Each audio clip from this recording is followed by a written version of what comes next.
Hello, and welcome to Nomadic Diaries. My name is Doreen Cumberford, the host. And today we are celebrating International Women's Day. We are going to bring you 6 voices from around the globe. Now, these are just a few of the women that we have interviewed over the last 18 months. We interview both men and women, mostly authors, experts, therapists, coaches, people who are involved in not only the physical journey of living overseas, but also the transformational part of it, of who we become at depth as a result of all these wonderful countries, beautiful cultural experiences, and most of all, the fantastic people that we meet on the process. So today we're going to interview these 6 women. We're just going to give you a sample of each of these recordings, and they will be in the show notes of how to contact them. And these are women who have not only crossed borders, but they've really helped others navigate what can sometimes be a very complex journey of international living. Their stories hopefully weave together to form some sort of picture of the resilience, the growth, and the courage that it takes in order to live as an international woman. Because let's face it, is a huge level of complexity involved in the emotional, physical, spiritual, and all parts of the lifestyles that we meet living abroad. So let's begin with a story of determination that embodies the spirit of taking that very first step. Meet Iliana Jankova, who is originally from Hungary, and she moved to the United States with $200 and boundless courage. She left Hungary to forge a whole new path in life. Now, that was quite some time ago. Fast forward to now, she has lived in Australia, the Netherlands, the UK, and finally found her home back in the United States. Here is Iliana. After the Netherlands, I moved to Australia for a couple of years. I was trying to stay in Europe, in the European Union, because my visa was sort of valid for that area. But things didn't play out that way. And finally, I had to use my American passport to move to Australia. When you go to a place with desire, I think that's what makes things easier. Next, I would like you to meet Melissa Hahn. Now, Melissa Hahn is a professional in the field of intercultural relations. She is also the author of Forging Bonds Abroad. She's an intercultural trainer and a university professor. And she tells a story about a Japanese team who moved their personnel to the US and what that adjustment was like. Here is Melissa. One of my favorite stories actually is about a Japanese company. And this Japanese company had a team that they had sent to the US. And after some period of months, they were concerned, the leaders were concerned because the Japanese group had really stuck to itself and had not really learned anything about American culture and was feeling very isolated. But there was one exception. There was one man on this team who was a photographer. And sort of on a lark, he had joined a local photography group in the United States. He had then used his own hobby, something he was genuinely interested in, as a way to connect with local people. So he wasn't just trying to sort of stick himself in American culture at large and try to find his way from there, but he used his hobby, something he was passionate about, to connect with other people. And then because he was getting to know local people in a very comfortable, familiar, hobby-related atmosphere, he was then, through those relationships, able to pick up all kinds of valuable cultural insights that he then brought back to the office.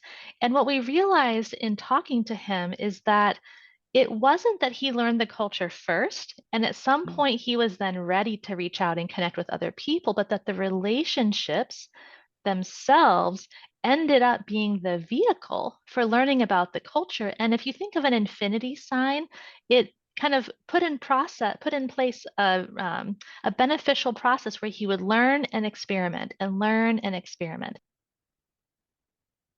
For our next international woman, I'd like you to meet Mariam Ottimifiore. She shares her experiences of living the globally mobile lifestyle, having journeyed through countries like Dubai, Ghana, and she's actually currently residing in Portugal. Now, the inspiration for writing her first book, This Messy Mobile Life, arose from all the challenges and the realities of living a mobile life with a family and moving from place to place. Mariam emphasizes the importance of acknowledging the messiness and the complexity of a mobile lifestyle and how this really empowers us to thrive despite the challenges. We talked about globalization and how it influences family dynamics and the concept of cultural identity, especially in children who grow up internationally. Here is Mariam Ottimifiore. What really inspired me to write This Messy Mobile Life was how we often go off on these grand adventures and we expect everything to work out perfectly. We expect, we're gonna just sail through, we're gonna take ourselves out of our comfort zone, move to a new country, new culture, learn a new language, maybe get married to someone from a different culture, maybe have kids in other countries and then raise them yet in other cultures. And we expect that we're going to get it right and that we're going to do it well. And we are often our own hardest critics, our worst critics. And so I wanted to sort of bring a dose of reality back into our lives and say, well, let's take off these rose-tinted glasses and let's admit first up that a mobile life is going to be a messy life. Let's give ourselves permission to acknowledge that, because when we acknowledge that and we embrace the mess, I think that actually empowers us to not just, survive in that messy mobile life, but to actually thrive in it. So it's about going in with your eyes open as opposed to your eyes wide shut, and also having really realistic expectations of your adventure, but also of yourself. In the end, it all comes down to your mindset and how you are viewing your new adventure. So I think that's what really prompted me to write about a messy mobile life. And also, I wanted to take the research done by, pioneers in the third culture kid world like Ruth Van Reken and David Pollock, and sort of introduce the face of the modern messy family. And what does it look like? What happens when a TCK marries a CCK or another TCK? And they've got 4 languages at home, and then they're moving to yet another new country and yet another new country. So I kind of wanted to introduce the face of the modern messy family and how do they manage all these different threads, whether it's culture, whether it's language, and whether it's mobility. I think we sort of, we're doers. Like we take everything in our stride. Even when we struggle, we say, yeah, but I've got this. And I can, I keep going on and I have a bad day, but I look forward to the good day. And I think while that is admirable, what we also should be doing is admitting that sometimes we are out of our depth, because the reason for, putting messy in the title was to also show that all of these challenges are coming at us at the same time. Everything's happening at the same time. It's not like one day we have a culture problem, the next day we're struggling in a language class, the same time we're having a cultural problem, the same time we're trying to figure out how our washing machine works, but the instructions are in Danish. The same time your child comes home and has to do homework in Mandarin, right? It's all coming at us simultaneously. And I think that was my, intention to show that we have to sort of pull each thread out and look at it in isolation and then come up with, a list of, or maybe come up with a framework. Our next international woman that I'd like you to meet is Helen Ellis. Helen Ellis is an author and a researcher, and she is from New Zealand. Now, she has written several books on the subject of distance familying. for grandparents, parents, and for grandchildren. With her unparalleled research and her personal journey as a distant stepmother, she really sheds the light on the importance of communication, rhythms, the use of technology, and the old world charm of actually writing letters. So I'd like you to meet Helen and listen to one of her frameworks that she offers in order to keep our grandchildren, our children, and our families close. Here's Helen Ellis. I think, and there's so many of them, you know, there's even, you know, the Thanksgivings and all these others, you know, which are culturally different depending on where you come from. You know, we don't all experience those. Once again, I think it's just an acceptance that you're not all going to be together. And sometimes, you know, one can go in one direction or one can go in the other, but that is really problematic if you're talking northern hemisphere to southern hemisphere, because all the school holidays are all different, and it's impossible, you know, to have a length Seasons of time. are different, so The you're seasons are living in different, different experience. school holidays are different. So it's very difficult to have that time one-on-one. So I think it's a case of just doing the best with what you can. And, you know, it means for the grandparents, if they want to go on a cruise at Christmas, they can go on a cruise at Christmas, because they're not tied down. They're not tied down. Look on the bright side, you know, you can do other things in other ways. But of course, you know, you make an effort to talk on the day, you make an effort to send presents or vouchers, or, you know, maybe, you know, have a meal where, you know, sometimes people like to put the laptop at the table, you know, you might sit down, and we've tried that, but, you know, it just doesn't feel right when I'm sitting there with a glass of red and my granddaughter's got cornflakes in front of her, that I'm just like, you know, it's awkward. It's awkward. It's awkward. So I've tried it, but I know I can understand that it would work better for somebody where the time zone was a little bit closer. Yes. So, there you go. Yeah. And so I think it's whether it's birthdays, Thanksgiving, you missed graduation ceremonies, all you can do is the best that you can do. Next, we're going to hear from Elizabeth Pritchard. Now, Elizabeth Pritchard lived in New Zealand, but when she got to the age of over 50, she chose to move to Australia, knowing 2 people in the whole country. She's a leading keynote speaker, she's an author, she's a leadership coach, and she moved from New Zealand to Melbourne to start her PhD. You know, many of us take these big leaps, but sometimes we don't talk about the messiness that is behind them. She is the author of a book that just came out recently called Pray, Don't Panic. And it's stories from 30 women from around the world about their resilience in messy living. And so I'd like you to meet Elizabeth Pritchard. What is my intention for this conversation, for this meeting, for this task I'm doing, for saying this or for not saying this, and being quiet and listening? What am I doing consciously? Because we all have unconscious patterns. All of us, we've had decades of years of unconscious patterns, and it's not until we recognize those and explore those, then we can go, that's because blah blah blah blah blah.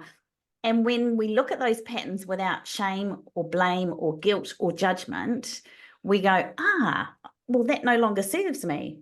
And so I'm going to choose a different pattern. And there's ways that we take people through in our coaching and training programs that we bust through those patterns, we annihilate them, we rewire. There's a whole lot of work around Dr. Joe Dispenza's work and Gary Braden I'm familiar with them. Bruce Lipton. And we can rewire our brains to think in a different way so that our actions, our emotions and our actions become different. And so we can't do that if we're living an unconscious life. We can't do that if we think that they have the power, that life just happens to me. If we think that's how I used to live for the first 4 and a bit decades of my life, I realized that I was asleep, that I was living a life where life happened to me, that I didn't feel that I had any control over what I did or who I was and who I be. And so what consciously, purposefully, intentionally is that I live my life purposefully every day. I don't just go, oh, it's Monday, I hate Mondays, la la la, or oh, it's Wednesday, it's hump day, oh, it's Thursday, oh, I want the weekend.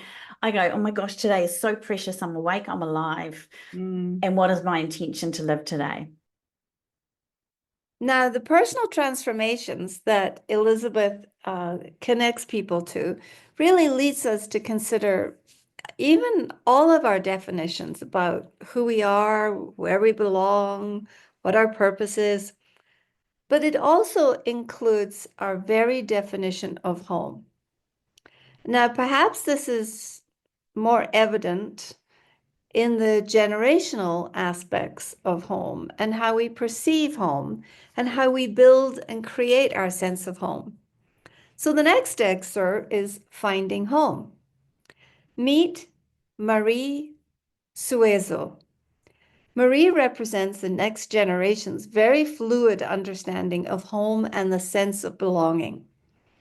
While many previous generations have really viewed home as a fixed place, either a childhood house, a hometown, or a native country, Marie brings a different perspective that really reflects today's interconnected world. And her experience reveals how home transcends physical locations, existing instead in the connections that we forge.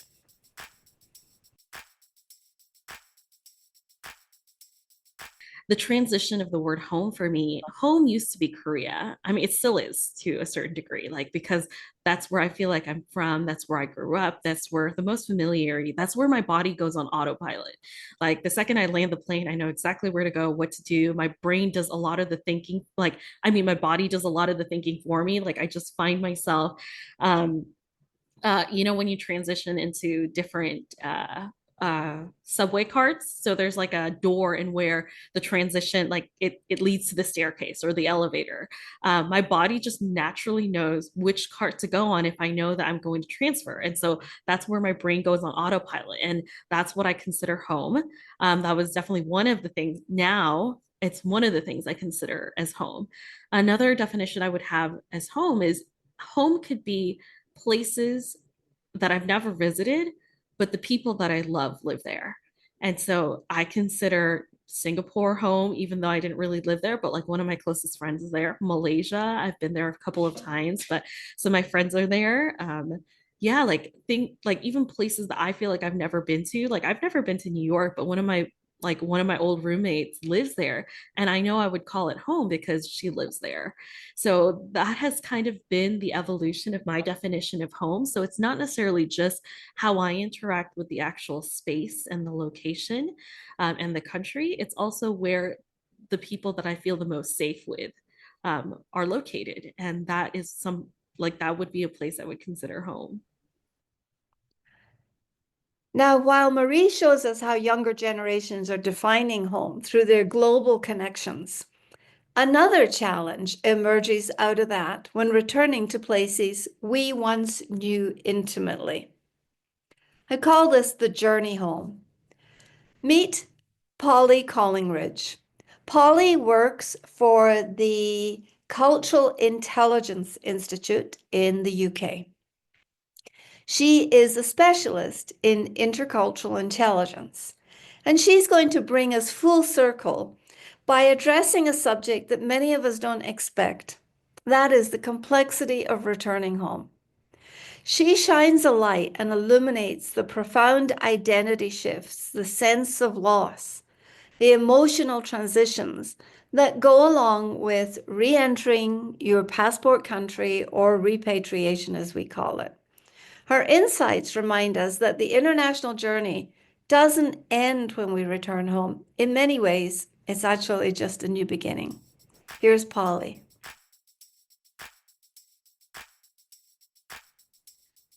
So the one thing that I was thinking also is a real challenge when for people when they're repatriating is the fact that you have a sense of loss about your adventurous life abroad.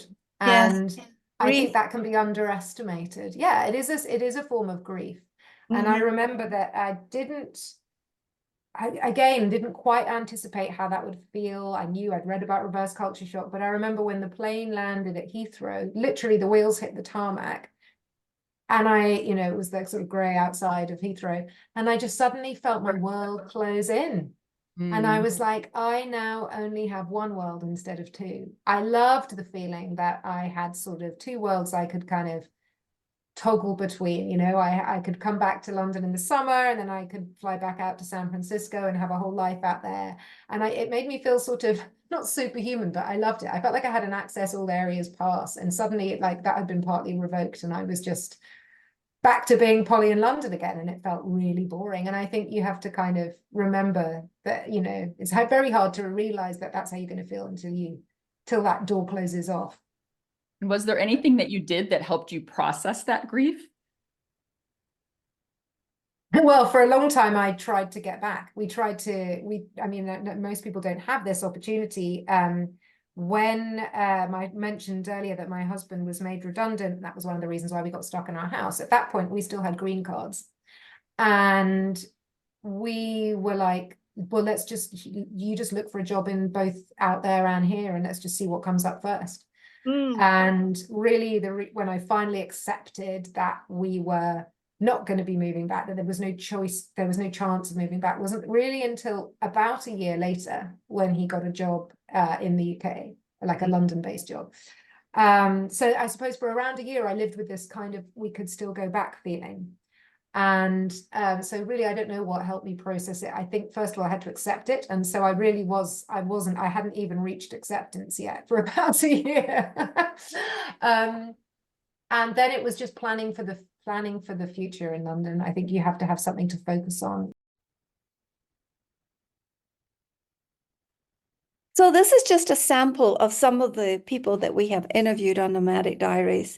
And just to summarize, we heard from Iliana, who made a grand leap with just $200, very dramatic. Then Melissa, who is an intercultural trainer and now an author in the field of forging bonds and building those connections overseas. And Mariam as to the challenges of raising families, of moving constantly, and the support that is necessary for us to talk about this messy mobile life we have. Then Helen, who actually has shared quite a lot of information on the subject of distance and grandparenting and distance familying. And finally, from Marie, who discussed a sense of belonging and how to develop that, no matter where you are and at what stage you are in life. And finally, Polly, who talked about the repatriation journey, which is a whole entire subject of conversation now in the international field. And so it's with great pleasure that we celebrate these women. And I am so grateful. I feel like the luckiest person in the world because I get to have conversations every week with men and women across the globe who are growing and developing rich conversations with expats and global citizens who understand the unique challenges, but also who communicate the rich rewards so that we can build better lives across borders. Please join our growing community on Nomadic Diaries. Please like, review, or connect with us on nomadicdiaries.com. Sayonara, masalama, and hasta luego. This is Doreen Cumberford, your host.